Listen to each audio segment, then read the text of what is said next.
La troisième génération de la Mercedes SLK est un roadster sportif utilisable au quotidien qui, comme sa grande rivale la BMW Z4, possède un élégant toit rigide escamotable. Des finitions soignées, une technologie avancée, des coûts réduits et un style distinctif font son attrait.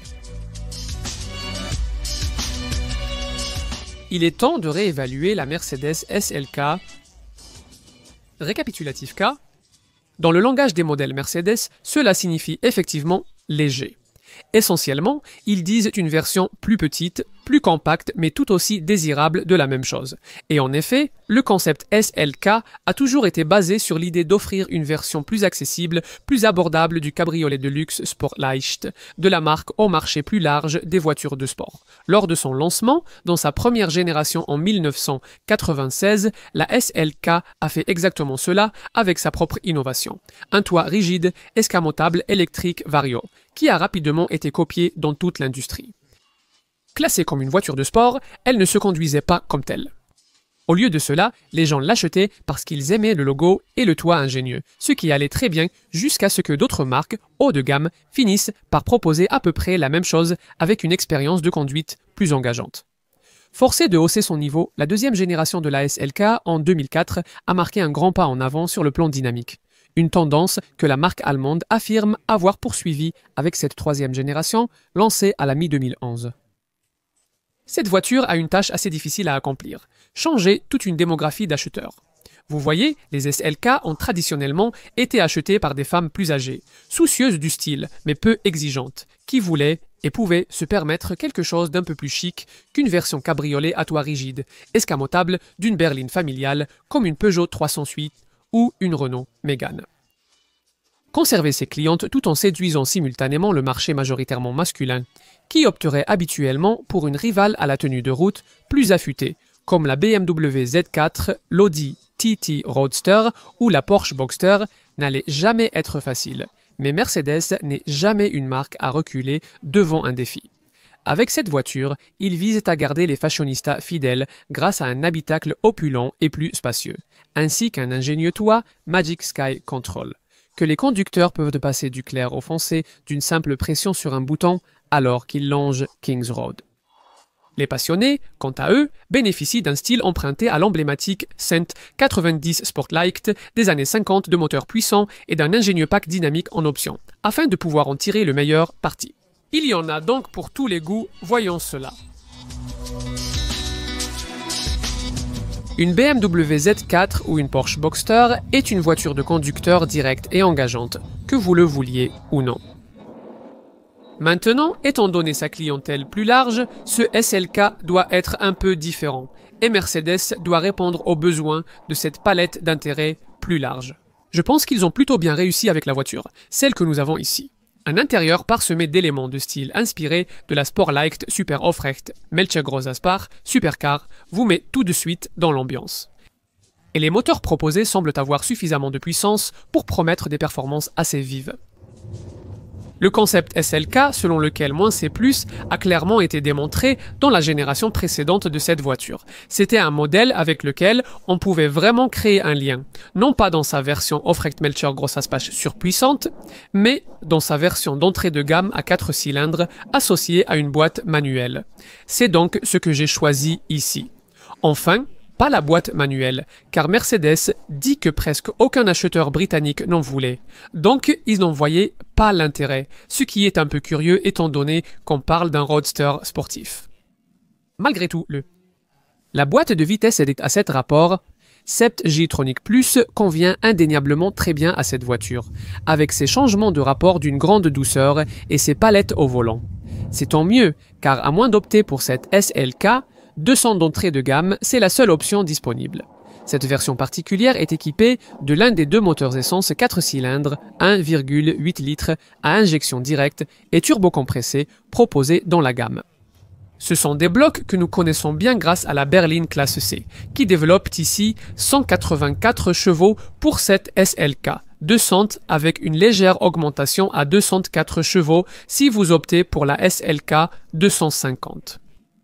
Maintenant, les deux offrent des niveaux de performance assez similaires, avec un 0 à 100 km/h en environ 7 secondes à quelques dixièmes près, dans un sens ou dans l'autre, pour atteindre une vitesse de pointe d'environ 240 km/h.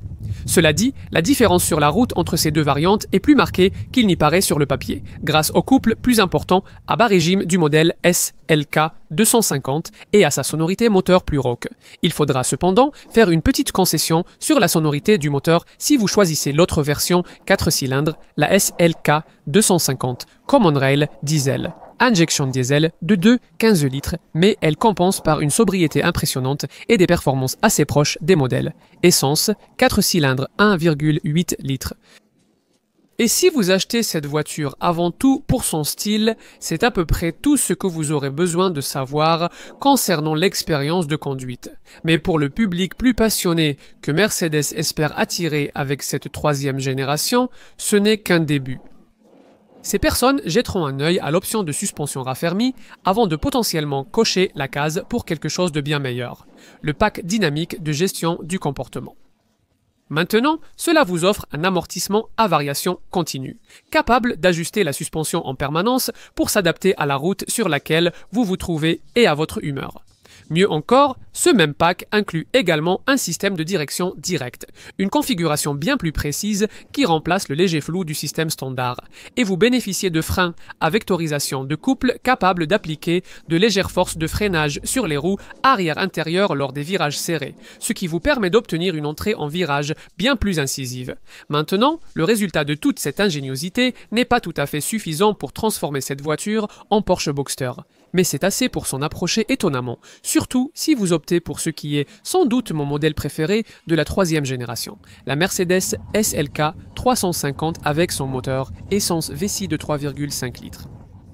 Ce bloc développe maintenant 306 chevaux, ce qui suffit à propulser cette version de l'arrêt à 100 km/h en seulement 5,6 secondes pour atteindre une vitesse de pointe qui doit être artificiellement limitée à 250 km/h. Cela la rend juste une seconde plus lente au 0 à 100 que le Fleuran SLK 55 Aufrecht Melcher Großaspach, une version bien plus gourmande mais qui compense par une formidable déferlante sonore grâce à son V8 de 5,5 litres développant 422 chevaux. En résumé, on n'achèterait toujours pas une SLK pour briller sur circuit. Et probablement pas non plus si l'on cherche uniquement un peu de plaisir sur les petites routes le week-end, mais en tant que roadster utilisable au quotidien, c'est un ensemble vraiment très complet, leader de sa catégorie en termes de confort, de raffinement et de qualité de suspension. Sur le papier, cela ne ressemble pas à des priorités pour une voiture de sport, mais en pratique, cela compte énormément. Toit ouvert lors d'une journée britannique typiquement froide, en roulant tranquillement sur la route de campagne la plus chaoteuse, j'adore la façon dont l'habitacle vous protège des remous grâce à son astucieux déflecteur d'air pivotant fixé aux arceaux arrière, et la manière dont il vous réchauffe avec son chauffage puissant et ses buses d'air chaud au niveau de la nuque. D'autres roadsters concurrents sont peut-être plus incisifs, mais ils ne vous incitent pas à rouler vite et à ciel ouvert aussi souvent, et pour moi, c'est là tout le charme de ce SLK. Différent mais toujours semblable, c'est l'histoire esthétique de cette troisième génération de SLK. Le designer Michael Plessing admet assez franchement que la version précédente n'était pas vraiment une Mercedes classique. Personnellement, je la trouvais plutôt élégante, ce qui tombe bien puisque ce modèle de troisième génération conserve les mêmes proportions de roadster avec un long capot et un coffre court malgré le fait qu'il soit plus long de plus de 30 mm, plus large et aussi légèrement plus haut. De côté, les grilles de ventilation chromées et affinées dans les ailes avant rappellent les roadsters Mercedes-Benz classiques des années 50. On pourrait penser que cette voiture n'est qu'un simple restylage de sa devancière, mais de face, les différences sont évidentes. Des phares nettement définis et une calandre avant verticale. Ce qui fait écho à la voiture que la plupart des passionnés de Mercedes considèrent comme la SLK d'origine, la classique 1900 Sportlight de 1955. Les préférences en matière de style doivent toujours être légèrement compromises dans les cabriolets à toit rigide, escamotables, en raison de la nécessité de stocker tous ces panneaux métalliques lourds, mais la SLK rencontre moins de problèmes à ce niveau que certains de ses contemporains. Il n'y en a d'ailleurs plus tant que ça de nos jours. Les toits rigides escamotables sont passés de mode ces dernières années, mais à aucun moment Mercedes n'a envisagé de revenir au type de toit en toile privilégié par des rivaux comme la Boxster de Porsche ou la TT Roadster d'Audi pour cette voiture. Au lieu de cela, ils ont cherché à rendre le toit rigide repliable à la mode à nouveau en retirant la partie métallique de l'équation et en offrant aux clients la possibilité de commander leur voiture avec un toit panoramique en verre fumé teinté foncé. Et même en allant plus loin en proposant ce toit avec, tenez-vous bien, le Magic Sky Control, nom ridicule, concept génial, où le panneau de toit en verre utilise une technologie électrochromatique empruntée à la limousine de luxe Maybach, qui, d'une simple pression sur un bouton, peut changer son alignement moléculaire pour rendre l'habitacle aussi lumineux qu'il l'est maintenant, ou aussi sombre que vous le souhaitez. Si j'étais cynique, je pourrais suggérer que vous pourriez obtenir à peu près le même effet en installant un simple store à enrouleur, mais ce ne serait pas aussi amusant, n'est-ce pas? Et après tout, une voiture comme celle-ci, c'est avant tout la façon dont elle vous fait vous sentir, et c'est ce que j'aime le plus dans cette SLK.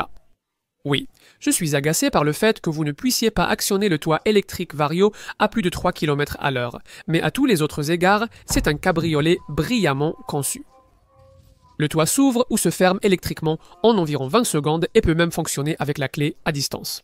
Si vous êtes assis de l'autre côté de la rue en train de siroter un cappuccino et que le ciel s'ouvre, vous n'aurez même pas besoin de vous déranger. Plus important encore pour moi, il possède quelque chose que peu d'autres cabriolets, quel que soit leur prix, peuvent offrir. Un chauffage d'habitacle descend toit ouvert, non seulement grâce à ses aérateurs, façon turbine de réacteur style Sportleicht, super, mais aussi grâce au système de chauffage AirScarf au niveau du cou, qui diffuse de l'air chaud par ses aérations dans les appuis-têtes et le répartit généreusement autour de vos oreilles. Pour une conduite agréable même par temps froid, derrière le volant multifonction à mes plats, on se sent vraiment dans un environnement haut de gamme, tout autour de vous donnant l'impression d'avoir été conçu pour durer. Et la console centrale ainsi que les autres éléments de finition brillent avec de l'aluminium brossé. Parmi les touches optionnelles plus traditionnelles, on trouve cette horloge analogique et l'alternative d'une finition en bois. Si vous passez à ce SLK depuis une version précédente, vous remarquerez immédiatement l'espace supplémentaire au niveau des épaules, ce qui rend l'habitacle nettement plus spacieux. Il n'y a bien sûr pas de sièges arrière, mais le coffre offre un espace raisonnable tant que le toit est relevé. Il a une forme un peu particulière, mais il offre tout de même 335 litres au total, ainsi que ses sangles pratiques pour empêcher les petits objets de rouler lors des virages serrés. C'est une autre histoire avec le toit abaissé bien sûr, mais même dans ce cas, les 225 litres dont vous disposez sont nettement supérieurs à ce que propose une BMW Z4, comparable à toit rigide escamotable. Maintenant, en supposant que vous regardiez les modèles SLK grand public, les prix commencent aux alentours de 30 000 pour le modèle d'entrée de gamme SLK 200 essence que j'ai conduit ici, et monte jusqu'à environ 45 000 livres pour la SLK essence 6 cylindres. Je me demande, si je regardais le bas de la gamme, si j'aurais vraiment envie de payer 6 000 livres de plus que cette SLK 200 juste pour 20 chevaux supplémentaires dans la SLK 250 essence. Et de la même manière, même si j'aime beaucoup la SLK 350 essence 6 cylindres.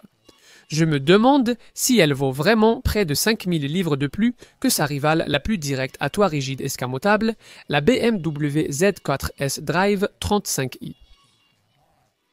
Quand il s'agit de l'achat potentiel de cette Mercedes, pour moi, tout se résume à cette SLK 200 d'entrée de gamme, la version qui représentera une écrasante majorité des ventes au Royaume-Uni.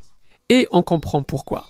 Elle ne coûte en réalité pas plus cher que sa rivale la plus directe à toit rigide escamotable, la BMW Z4 S-Drive Vinci, et elle offre un ensemble plus complet au quotidien.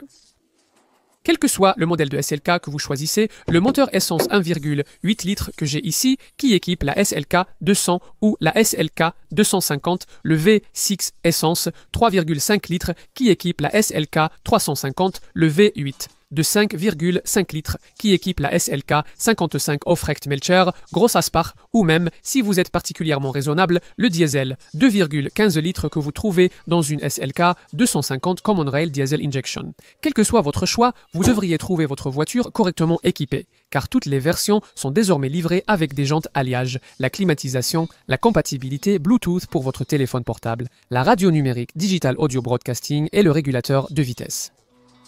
Malheureusement, les deux éléments qui contribuent le plus à la fonctionnalité décapotable de cette voiture, le système de ventilation au niveau du cou Air Scarf et le déflecteur arrière pivotant Air Guide, eh bien, ils sont en option et il faut aussi prévoir un supplément si vous souhaitez le toit panoramique en verre teinté foncé, à la place du toit métallique classique.